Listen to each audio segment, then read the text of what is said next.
About a week and a half ago, we noticed this big growth that had come up in his ear, so it seemed to have come up really quickly. And it's very large, as you can see. It's big, I mean, and it's also really filling up the entirety of that ear canal there. And quite firm too. The moment I look into that ear, it's very clear exactly why Ben's worried. There is a big lump in there, and it sounds like it's come up really quickly. So there are really two extremes. At either end of the scale, we have an abscess, which really isn't such a bad thing. We can treat with antibiotics and it should heal, through to the other worst possible case scenario, which is a tumour. So he was bred in captivity, and when he reached sexual maturity, he started to get a little bit boisterous. So really? I had to rehome him, so they gave me a call. Yep. So yeah, he came to us, and we've had him for about 8 months now. Since he's been with you, has he been quite calm? Initially it was quite interesting to see how he reacted with the other roos. So he sort of came in, and I think he's got a bit of small man syndrome, being the wallaby, and there was a few big red kangaroos twice his size around. Yeah. And he had to sort of prove himself to them, but pretty quickly they put him in his place. So of all the roos we've got at the sanctuary, I think Hugo's probably one that I've got the closest bond with, and I think that's got a lot to do with his really outgoing personality. He's just got a lot of character, and he's always sort of jumping around and causing mischief around the sanctuary. Yeah, the challenge is if you have one lump, you just want to make sure you don't have two. Yeah.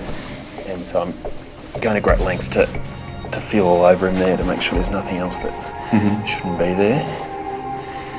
Okay, I'm pretty comfortable there's not. What this clean bill of health for the rest of him means is that I can really now start to focus just on his ear. The logical thing is to try to get a needle in there and take a sample. Yeah. And that's at least going to start to narrow down the options in terms of what it could be. For sure. Come on, mate. Okay, so this is just to clean up the skin there. At the Bondi Clinic, Chris is about to investigate what's inside a disturbing growth on the ear of Redneck Wallaby Hugo. So, I'm not sure if it's the right jab or the left hook I need to worry about, but let's just see how we go. It's all right, I've got your back. So I'm going right in the middle. If I put the needle in and draw back pus, we're looking at an abscess. If I put the needle in and draw back not much at all, apart from just a bit of tissue, then I'm concerned, because that could indicate we've got a tumour in our hands. Okay, immediately we're getting blood there, and quite a bit of it. Yeah, wow, okay, I did not expect that. Boy. All right, well. What do you think? Yeah, that's a surprise. After the initial shock of seeing the blood in the syringe, all of a sudden, everything begins to make sense. Hugo has blood in his ear, an oral hematoma. How do you get an oral hematoma? Well, if you're a wallaby, it's from fighting. What does Hugo have a reputation for doing? It's getting these out. It's the same way a boxer gets a blood clot like that. Yep. I'd say he's copped a stray right hook.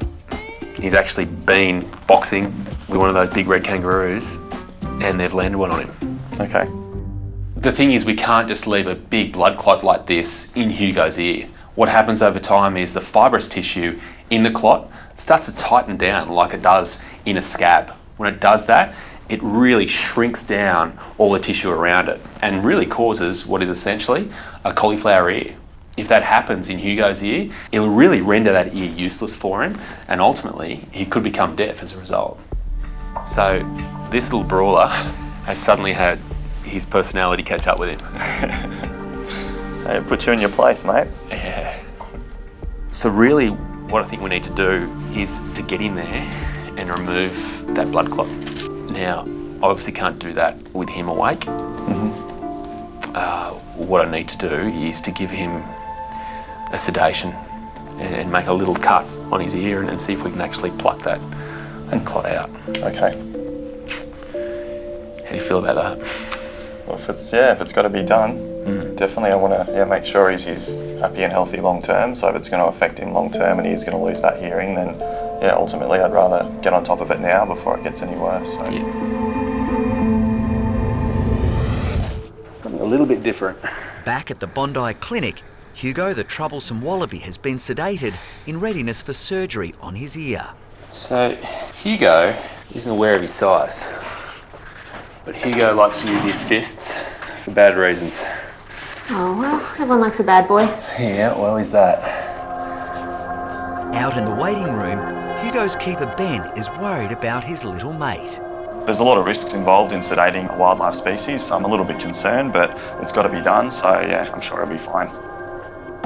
So that's another 9 mils I've managed to get out there, so that makes a total of 15 mils of blood that has come out of this ear of Hugo's.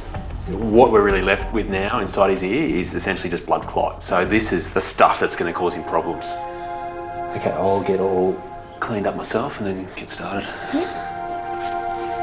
Hopefully what this surgery achieves is to remove the blood clot that's in there and also bring those layers of skin back together and seal them against the cartilage of the ear.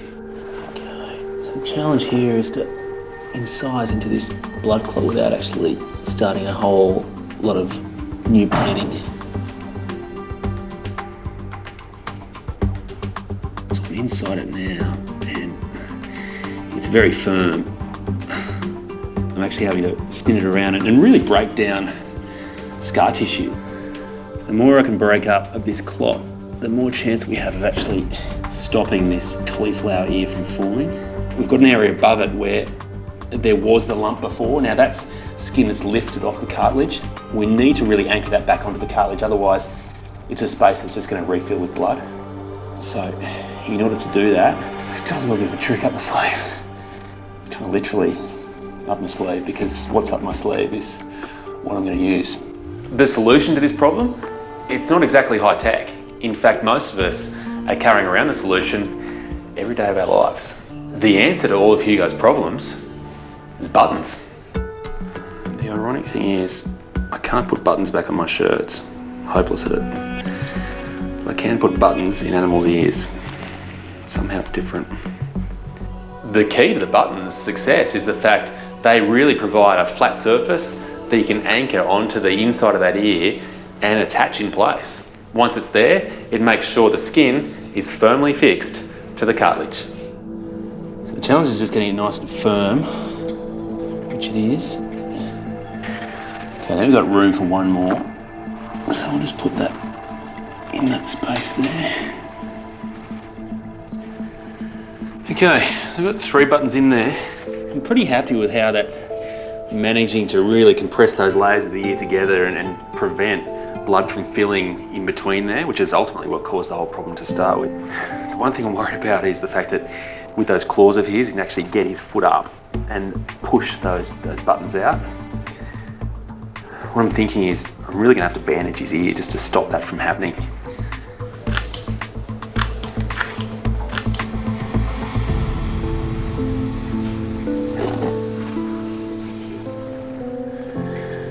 Okay, we are done. Let's wake him up. Now the procedure's all done, Hugo looks $1 million. It's time to wake him up And get him home. What have you done? Now all the lovely lady wallabies will know who that hot piece of tail is. Liesel's decided that the feminine touch is really the key to Hugo's future. I'm not so sure.